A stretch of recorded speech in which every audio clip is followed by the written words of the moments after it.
ভোটের ঘণ্টা বাজতে আর মাত্র কয়েকদিন বাকি, সে আবহে চূড়ান্ত প্রস্তুতি সেরে ফেলেছে কেন্দ্রীয় নির্বাচন কমিশন। পশ্চিমবঙ্গে প্রথম দফার ভোটকে ঘিরে নিরাপত্তা ব্যবস্থা কোনো খামতি রাখতে নারাজ কেন্দ্রীয় নির্বাচন কমিশন সূত্রে জানা গেছে, আগামী 23শে এপ্রিল রাজ্যের 152টি আসনে প্রথম দফায় ভোট গ্রহণ অনুষ্ঠিত হবে।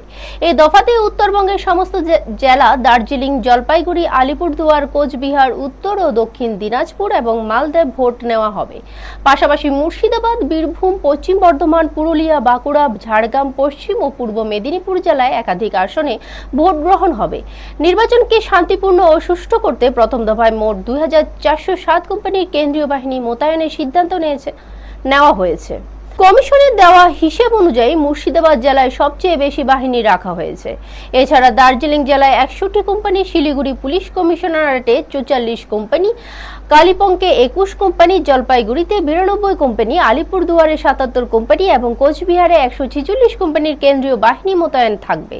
ইসলামপুর পুলিশ জেলায় 61 কোম্পানি, রায়গঞ্জে 71 কোম্পানি, দক্ষিণ দিনাজপুরে 83 কোম্পানি এবং মালদায় 172 কোম্পানির বাহিনী নিয়োগ করা হয়েছে। কমিশনের এই ব্যাপক নিরাপত্তা ব্যবস্থা ভোটারদের নির্ভয়ে ভোটাধিকার প্রয়োগে সহায়ক হবে বলে মনে করা হচ্ছে। ব্যুরো রিপোর্ট, নিউজ তৎকাল 24।